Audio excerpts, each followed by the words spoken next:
Assalamualaikum warahmatullahi wabarakatuh. Alhamdulillahi rabbil alamin.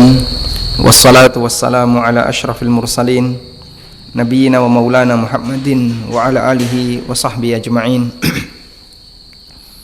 Wa ashhadu an la ilaha illallah wahdahu la syarikalah wa ashhadu anna Muhammadan abduhu wa rasuluh sallallahu alaihi wa ala alihi wa sahbihi wa sallama tasliman katsira.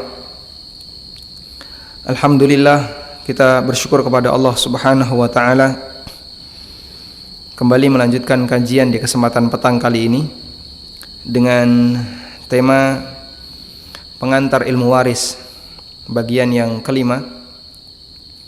Kita akan membahas tentang apa hukum membagi warisan sebelum kematian. Pada pertemuan sebelumnya kita telah menyampaikan bahwa ada 3 jenis harta yang pembagiannya Allah Subhanahu wa taala sendiri yang mengurus dan tidak diserahkan kepada manusia. Yang pertama adalah al-anfal, harta rampasan perang. Sebagaimana yang Allah firmankan di surat Al-Anfal ayat yang pertama, yas'alunaka 'anil anfal qulil anfalu lillahi war rasuli fattaqullaha wa aslihu dzata bainikum. Mereka bertanya kepadamu tentang Al-Anfal. Kemudian Allah Subhanahu wa taala berfirman, "Qul, katakanlah, Al-Anfalu lillahi war rasul." Al-Anfal, harta rampasan perang, itu milik Allah dan Rasulnya. Fattaqullaha wa aslihu dzata bainikum, karena itu bertakwalah kepada Allah dan perbaikilah hubungan di antara sesamamu. Kemudian yang kedua adalah zakat. Dalilnya adalah firman Allah Subhanahu wa taala di surat At-Taubah ayat yang ke-60. Allah Subhanahu wa taala menjelaskan 8 asnaf penerima zakat sebagaimana ayat yang ma'ruf yang sering kita dengar. Dan yang ketiga adalah warisan, seperti penjelasan yang diberikan oleh Allah taala di surat An-Nisa ayat 11, 12 dan bagian akhir surat An-Nisa yaitu ayat 176. Karena itulah pada asalnya pembagian warisan dikembalikan kepada penjelasan Allah Ta'ala, dan itu terjadi setelah kematian. Sehingga ada 2 hal yang perlu kita pahami di sini. Adanya warisan itu jika ada orang yang mati. Berarti kalau orang itu belum mati, belum ada warisan. Maka harta yang saya miliki, yang Anda miliki, yang dimiliki oleh kaum muslimin dan seluruh masyarakat, selama mereka masih hidup, maka harta itu belum bisa disebut sebagai harta warisan. Karena innamal mirath yatahaqqaqu bimauti sahibihi. Karena yang namanya warisan itu baru ada setelah pemiliknya mati. Sehingga kalau pemiliknya belum mati, belum bisa disebut sebagai harta warisan. Sehingga Allah Subhanahu wa taala sendirilah yang membagi seperti apa warisan itu atau jatah masing-masing ahli waris. Allah Subhanahu wa taala sendiri yang menjelaskan istri dapat sekian jika suami punya anak, istri dapat sekian jika suami tidak punya anak, dan begitu seterusnya. Allah sebutkan dengan detail orang-orang yang berada di sekitar mayit yang berhak untuk mendapatkan warisan.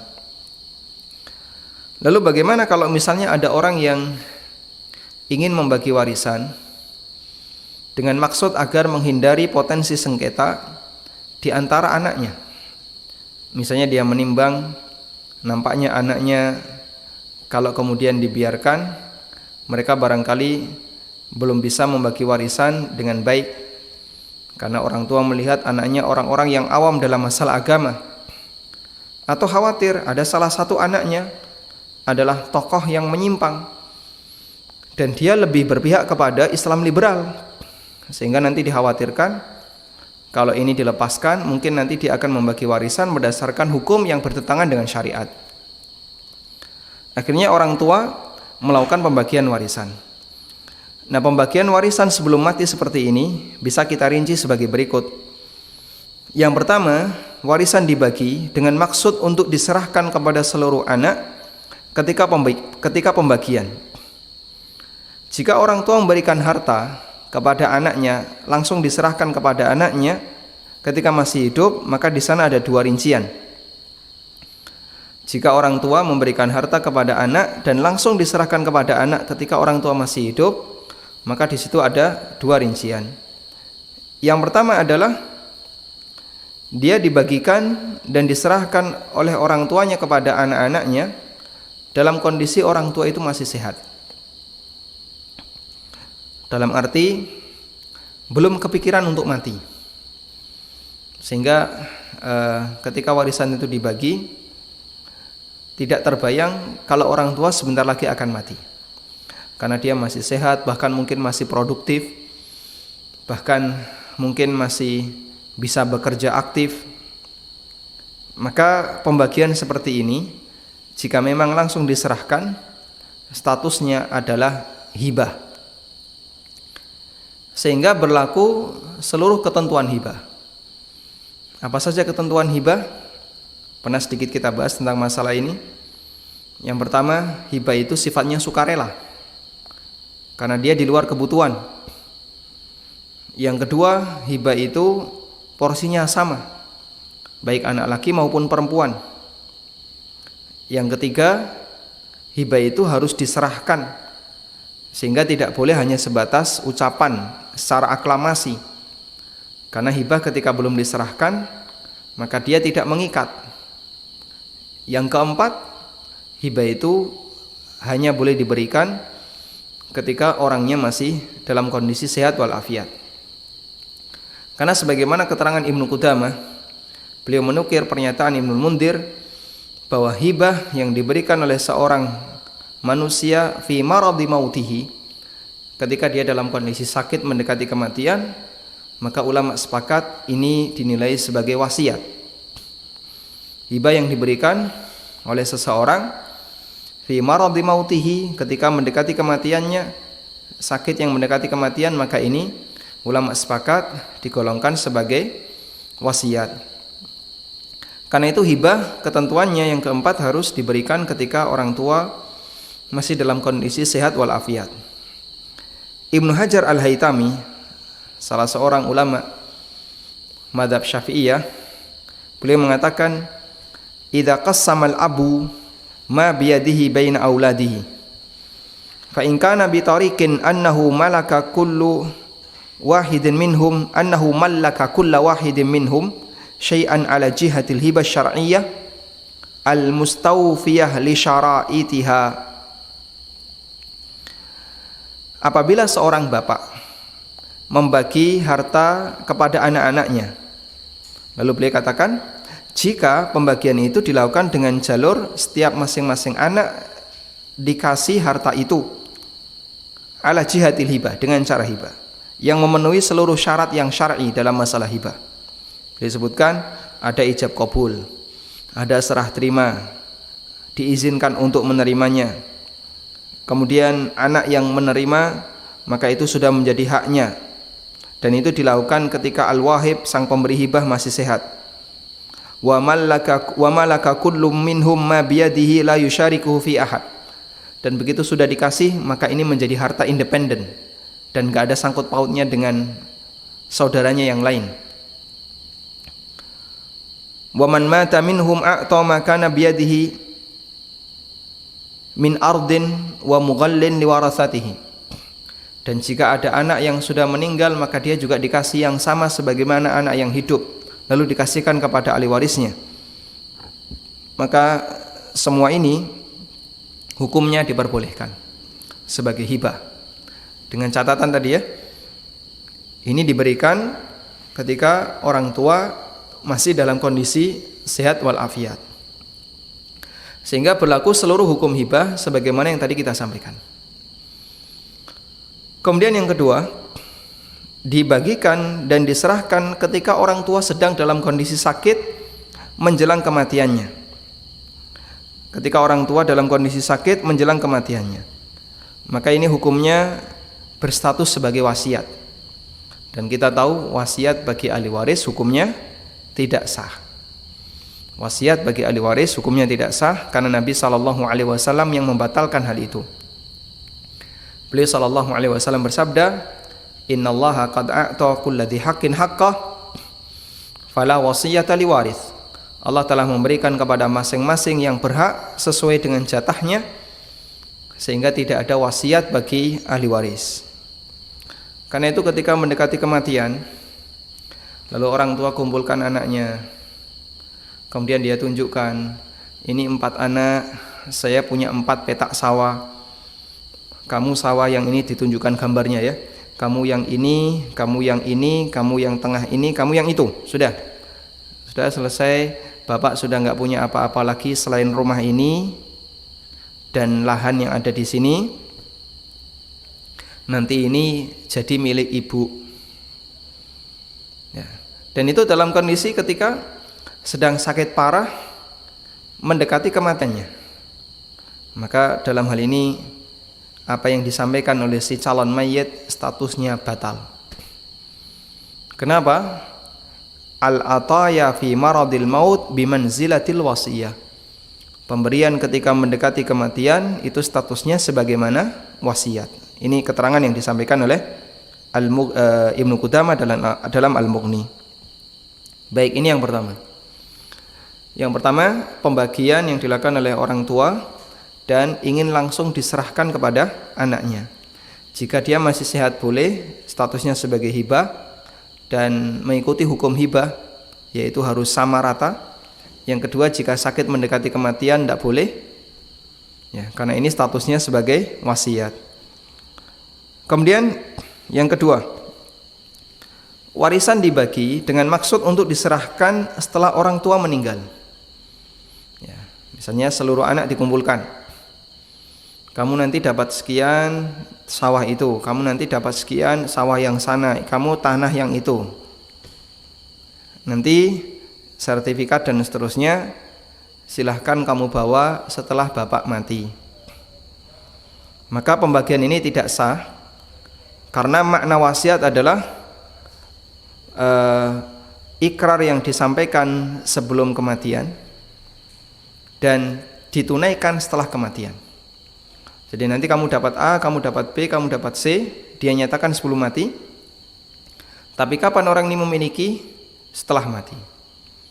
Kalau ini yang terjadi, maka ini sama dengan hukum wasiat. Baik. Bagaimana kalau tidak dipahami sebagai wasiat? Oh enggak, ini bukan wasiat. Wasiat untuk ahli waris kan enggak boleh. Ini tetap warisan.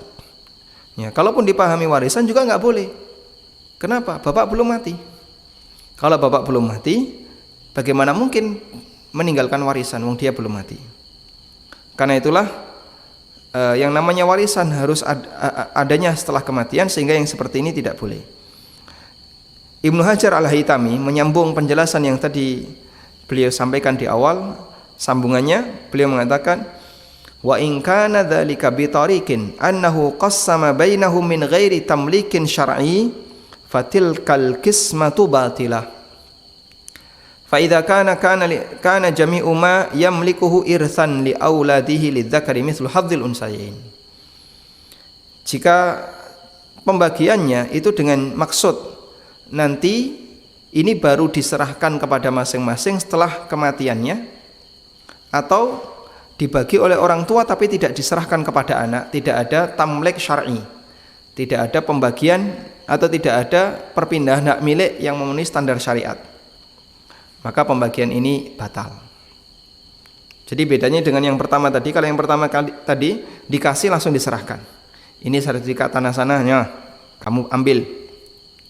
Yang ini sertifikat sawah yang sana nih, kamu bawa. Yang ini yang sawah yang sana nih, kamu bawa. Sehingga langsung dibawa oleh masing-masing. Setelah itu bapak sudah nggak punya apa-apa lagi. Kalau masih sehat boleh, kalau mendekati kematian ini nggak boleh. Kemudian yang kedua, orang tua menyampaikan kepada anaknya, kamu sawah yang sana, kamu sawah yang sana, bapak yang ini, ibu yang ini. Tapi kalian baru boleh memilikinya setelah bapak mati. Mau bangun silahkan, mau dijual silahkan, tapi setelah bapak mati. Maka yang ini statusnya batil, karena berarti tidak termasuk hibah, dan kalau bukan hibah berarti Kemungkinan yang kedua adalah wasiat, dan wasiat bagi ahli waris tidak boleh. Karena itu kata Ibnu Hajar, jika terjadi seperti ini, maka jika orang tua meninggal dunia, seluruh harta tadi dikembalikan lagi menjadi hak warisan dan dibagi sebagaimana aturan warisan. Baik, kasus real di masyarakat. Ada orang tua, anaknya datang dari Jakarta, ngasih hadiah. Lalu dia bilang, karena saking senengnya dikasih hadiah, ya nanti tanah yang sebelah situ jadi milik kamu. Dia cuma ngomong gitu aja, gak ada hitam di atas putih. Orang tua juga gak ngasih sertifikat, juga belum ngasih izin kepada anak untuk memiliki secara penuh. Sehingga ketika anak tanya, nggih, kalau begitu Pak, tanahnya boleh saya jual? Oh, bapaknya melarang. Oh, rento, bapak durung mati kok. Berarti enggak boleh, bapak belum meninggal. Berarti ini bukan hibah. Karena hibah itu harus ada tamlik syar'i. Begitu sudah dinyatakan, sertifikat dikasih, maka lahan itu 100% jadi milik anak. Selanjutnya terserah anak, mau dia jual, mau dia apa-apakan terserah. Baik. Kasus yang kemudian anak yang kedua datang dari Surabaya. Dia juga membawa hadiah. Saking senangnya orang tua, terus orang tua menyampaikan, sawah yang sana nanti jadi milik kamu. Ya, nanti terserah kamu, mau kamu jual atau bangun rumah di sana terserah, tapi tunggu setelah bapak mati. Maksud bapak, biar seluruh anaknya bisa mendapatkan jatah warisan yang sama, laki perempuan sama. Tapi baru diserah terimakan nanti setelah dia mati. Kemudian anak yang ketiga juga sama. Nanti kamu rumah ini, pekarangan itu jadi milik kamu. Begitu sang bapak mati, anak ini kumpul. Ketika bagi, mereka bingung. Akhirnya muncul sengketa. Oh, dulu bapak bilang kalau ini punya saya. Dulu bapak bilang ini punya saya, ini punya saya. Apa sebabnya? Rebutan ini terjadi karena orang tua yang gak paham tentang syariat agama. Emosinya tidak dikendalikan, akhirnya bagi-bagi waris dengan maksud biar lebih adil, tapi ternyata itu justru malah merusak situasi. Terus gimana? Saran yang disampaikan oleh Ibnu Hajar Al-Haytami, batalkan semua pernyataan bapak tadi. Kamu kemarin dikasih apa? Tanah itu, batalkan. Loh kok bisa? Ini bukan hibah. Hibah itu kalau dikasihkan. Dan para ulama mengatakan hibah itu menjadi batal jika belum terjadi serah terima, salah satunya meninggal. Baik yang wahib maupun yang mauhub lah. Baik yang memberi maupun yang diberi. Begitu meninggal salah satu, maka hibah jadi batal. Sehingga kalau misalnya belum diserahkan sampai bapak itu meninggal, maka batalkan hibah itu. Anak yang kedua, kamu dulu dikasih apa? Oh, bapak dulu bilang saya mau dikasih sawah. Batalkan. Sudah, kumpulkan lagi semuanya. Selanjutnya akan saya bagi, silakan dibagi berdasarkan aturan warisan. Lidzakari mithlu hadzil unsayain. Bagi anak laki-laki mendapatkan 2 bagian daripada anak wanita. Nah, insya Allah ini akan lebih adil. Dan itu banyak terjadi di masyarakat. Makanya ketika saya ditanya oleh beberapa jamaah ketika bahas masalah ini, bapak katanya ngasih ini ke ini, terus apakah sertifikatnya sudah diserahkan? Ya belum. Dan kita belum bisa ngapa-ngapain. Baru boleh memanfaatkan kalau bapak sudah meninggal. Baik, saya sarankan batalkan semuanya. Ini yang memicu sengketa. Ini yang bikin pusing di masyarakat, bikin pusing di tengah keluarga. Batalkan semuanya. Sekarang mari kita bagi berdasarkan hukum Allah Subhanahu wa taala. Wah, kalau kayak gini saya nggak berani ngelangkai bapak. Nanti gimana apa yang sudah disampaikan bapak? Kenapa nggak dilaksanakan? Nah, masalahnya apa yang dinyatakan oleh bapak itu melanggar. Dan hukum Allah lebih tinggi dibandingkan keputusan sang bapak. Hukum Allah lebih tinggi dibandingkan keputusan sang bapak. Baik. Kecuali kalau sudah diserahkan. Nah, kalau sudah diserahkan berarti berstatus hibah, dan hibah itu diperbolehkan dengan syarat seluruh anak dibagi sama, kemudian dilakukan ketika masih sehat, dan beberapa ketentuan yang tadi kita sampaikan. Kondisi yang ketiga, orang tua membagi warisan sebelum mati, namun sifatnya hanya penjelasan. Misalnya dalam rangka untuk menghindari sengketa. Yang seperti ini diperbolehkan dengan syarat yang pertama, porsi pembagiannya harus sesuai syariat. Anak laki-laki dapat 2 kali dibandingkan anak perempuan. Kemudian nanti kalau misalnya tidak ada anak laki-laki, maka saudara dapat, kalau tidak ada bapak nanti ibu dapat berapa. Cuma dijelaskan. Porsinya harus sesuai syariat. Yang kedua, memungkinkan terjadinya perubahan sesuai dengan kondisi terakhir ketika orang ini meninggal. Dalam fatwa Imam Ibnu Baz rahimahullah, beliau pernah ditanya tentang pembagian warisan sebelum meninggal. Kata beliau, hadzal qismah in kanat ala syar'illah baina auladihi wa warathatihi ala syar'illah fala haraja fiha. Jika pembagian harta warisan itu di antara anak dan ahli waris tersebut sesuai dengan syariat Allah, maka hukumnya tidak mengapa. Dan fatwa yang sama juga disampaikan oleh Syekh Dr. Abdul Muhsin Al-Abbad, sebagaimana dalam rekaman fatwa yang beliau sampaikan. Namun ini sifatnya hanya penjelasan. Dan penjelasan itu memungkinkan untuk terjadi perubahan menyesuaikan kondisi. Saya kasihkan sebuah contoh kasus. Misalnya ada orang yang membagi 3 petak sawah sebelum meninggal dunia, yang harga masing-masing petak itu 100 juta. Dan itu dilakukan ketika beliau berusia 60 tahun, masih sehat. Dikumpulkan anaknya. Bapak punya 3 petak sawah, masing-masing ini kurang lebih harganya 100 juta.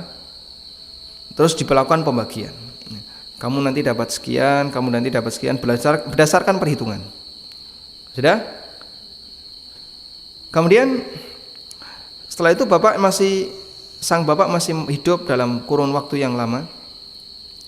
Lalu beliau sakit. Beliau sakit dan menghabiskan biaya banyak, sampai harus menjual salah satu petak sawah. Akhirnya dijuallah 1 petak sawah seharga, karena butuh uang, seharga 80 juta. Tapi yang jelas 1 petak sawah hilang. Nah, terus bagaimana dengan apa yang kemarin dinyatakan oleh Bapak? Karena kemarin sudah ditentukan, misalnya anak 1 kamu dapat bagian tanah sekian meter, anak 2 kamu dapat bagian tanah sekian meter, yang ini nanti jadi jalan, yang ini, dan seterusnya. Dibuat rinci sampai jalan-jalannya itu dibuat. Jadi sampai orang tua gambar calon denah tanah jika tanah itu pindah hak milik menjadi milik anaknya. Kok ternyata 1 petak terjual, berarti kondisi real berubah. Maka apa yang kemarin disampaikan oleh Bapak harus dilakukan perubahan. Karena ini sifatnya penjelasan. Nah, bisa jadi ada anak yang protes. Loh, yang dijual kan sawah kamu, bukan sawah saya. Sawah saya yang ini utuh, berarti ini tetap jadi milik saya. Protes dia, nggak mau yang seperti itu. Akhirnya tidak mau dijual. Nah, kejadian ini real terjadi di salah satu keluarga, dan sampai saya menjadi saksi ke di kelurahan, dan ada unsur kezaliman. Salah satu ahli waris nggak dikasih gara-gara tadi, ya, kamu punya yang itu. Ternyata jatah ahli waris anak yang ketiga itu dijual untuk nutupi utang, atau diambil oleh keluarganya yang lain, akhirnya dikasihkan. Nah, anak pertama sudah dikasih, anak yang kedua sudah dikasih, dan ini nggak dikurangi. Nah, cuman orang tua pesan, ya nanti kamu minta kakakmu. Nah, sampai akhirnya ketika orang tua sudah meninggal dalam kurun waktu yang lama, ya terjadilah rebutan seperti itu. Dan yang terjadi akhirnya apa? Salah satu anak terdolimi. Itu ketika anak tidak tahu bahasanya pembagian yang dilakukan orang tua hanyalah sebatas penjelasan yang butuh perubahan. Makanya sebenarnya ini juga masih berpotensi konflik, masih sangat rentan dengan potensi konflik. Karena itulah dalam hal ini perlu untuk ditegaskan bahwa penjelasan ini memungkinkan untuk terjadi perubahan jika kondisi real harta yang Bapak berikan mengalami perubahan, agar tidak terjadi konflik. Wallahu ta'ala alam. Baik. Kemudian saya tambahkan sedikit tentang masalah hakikat harta warisan. Pembahasannya begini. Ada banyak ragam harta yang ditinggalkan oleh orang tua atau ketika ada kematian. Ada banyak ragam harta ketika ada kematian. Suara jangkriknya makin keras ya.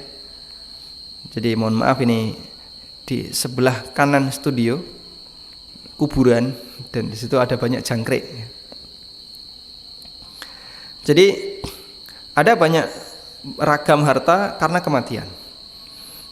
Di samping harta yang ditinggalkan oleh orang tua, ada harta yang ditinggalkan oleh mayit, ada harta santunan kematian, ada harta dari apalagi zaman sekarang ada asuransi, termasuk amplop takziah dan aneka macam harta yang lain.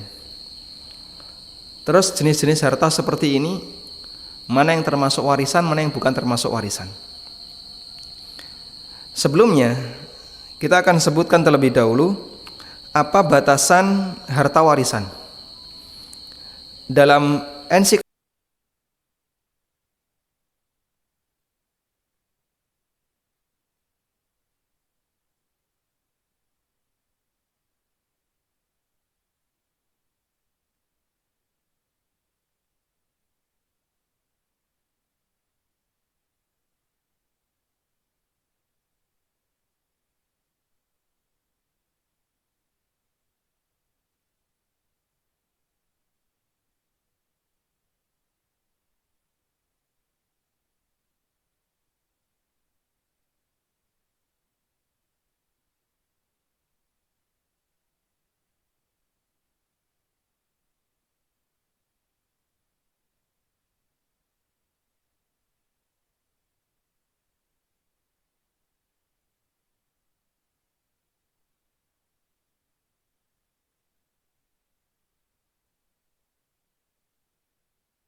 Fikih Mausu'ah Fiqhiyah Kuwaitiyah dinyatakan dhahaba jumhurul fuqaha al-malikiyah wasyafi'iyah wal hanabilah ila anna tarikah hiya kullu ma yukhallifuhul mayyitu minal amwali wal huquqi tsabitati mutlaqan wa dhahaba al-hanafiyatu ila anna tarikah hiya ma yatrukuhul mayyitu minal amwali safiyan an ta'alluqi haqqil ghairi bi'aini.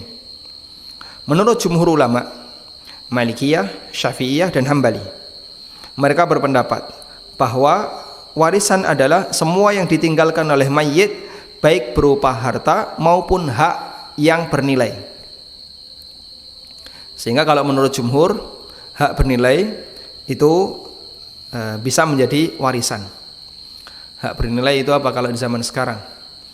Misalnya ada orang yang punya royalti, atau ada orang yang punya apa misalnya simpenan atau perusahaan, lalu perusahaan itu dia punya apa nih, modal, lalu modal itu berkembang, dia beli saham di sebuah perusahaan, lalu perusahaan itu berkembang dengan baik, maka di situ ada al-huquq ats-tsabitah, dan kedua-duanya adalah warisan.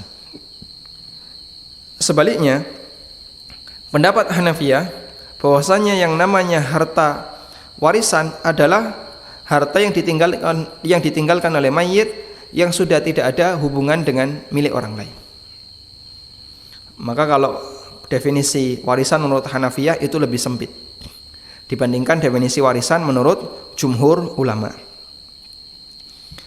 Dan wallahu ta'ala alam, pendapat yang lebih kuat dalam masalah ini adalah pendapat jumhur ulama, bahwasanya hak yang bernilai itu juga bisa menjadi warisan. Dalil jumhur adalah tentang keberadaan diat. Diat karena pembunuhan atau diat karena melukai atau yang lainnya. Misalnya begini. Si A melukai tangannya si B. Si A membacok tangannya si B sampai putus. Ya. Maka otomatis si A ini karena melanggar tindak kriminal, berarti dia harus dihukum. Sampai akhirnya si B ini meninggal. Sepekan berikutnya si B meninggal. Jadi setelah tangannya dibacok, putus, dibawa ke rumah sakit, akhirnya makin kritis, si B meninggal. Maka si A dihukum, lalu diadili oleh hakim, diputuskan setelah dilakukan rembukan dengan keluarga dan seterusnya, diputuskan si A mendapatkan hukuman kurungan penjara sekian dan dia harus bayar denda sekian ratus juta. Dia bayar denda sekian ratus juta. Anggap 100 juta. Nah 100 juta ini namanya diat. 100 juta ini hak siapa? Apakah hak ahli waris ataukah uang tersendiri yang bukan hak ahli waris? 100 juta ini warisan atau bukan? Karena kalau dia bukan warisan, maka nanti pembagiannya berbeda dengan pembagian warisan. Sa'id Ibn Musayyib meriwayatkan dari Umar radhiyallahu anhu, beliau mengatakan, ad-diyatu 'alal aqilah wa la tarisul mar'atu min diyati zawjiha syai'an. Diat itu menjadi kewajiban akilah. Akilah itu keluarga yang berkewajiban untuk ikut bantu. Jadi misalnya si A bacok si B, lalu si B mati. Kemudian si A dihukum harus membayar diat 100 juta. Maka 100 juta ini ditanggung oleh si A dan seluruh keluarga si A yang akilah. Yang akilah itu asobah dari keluarga si A. Bapaknya, anaknya yang laki-laki, saudaranya laki-laki, pamannya, kemudian keponakannya yang laki-laki dan seterusnya. Diat alal akilah, diat yang menjadi kewajiban akilah. Dan wanita atau istri orang yang dibunuh tidak berhak mendapatkan diat karena suaminya. Wanita ini tidak berhak mendapatkan diat dari diat suaminya. Ini pernyataan Umar. Akhirnya Ad-Dhahhak bin Sufyan Al-Kullabi radhiyallahu anhu menyampaikan kepada Umar bahwasanya Rasulullah sallallahu alaihi wasallam pernah menulis surat kepada beliau terkait kasus Ashim Ad-Dobabi yang beliau dibunuh. Kemudian keluarganya berdamai, akhirnya pembunuh membayar diat. Dan Nabi sallallahu alaihi wasallam ngasih keputusan bahwasanya istrinya Ashim juga berhak mendapatkan diat dari suaminya. Artinya itu dimasukkan dalam kategori warisan. Maka ini jadi dalil bahwa harta yang didapatkan setelah kematian mayit itu masuk harta warisan jika dia sifatnya adalah al-huquq ats-tsabitah. Al-huquq ats-tsabitah, hak yang dia memiliki nilai. Sehingga tidak hanya harta saja yang sudah ditinggalkan mayit, termasuk juga harta dari pihak yang lain. Baik, karena waktu kita sudah selesai, insya Allah untuk detailnya seperti santunan kematian, kemudian amplop takziah dan seterusnya, apakah itu masuk warisan ataukah tidak, insya Allah akan kita bahas di pertemuan berikutnya. Wa sallallahu ala nabiyyina Muhammadin wa ala alihi wa sahbihi wasallam. Wa akhiru da'wana anil hamdulillahi rabbil alamin. Wassalamualaikum warahmatullahi wabarakatuh. Subhanakallahumma bihamdika asyhadu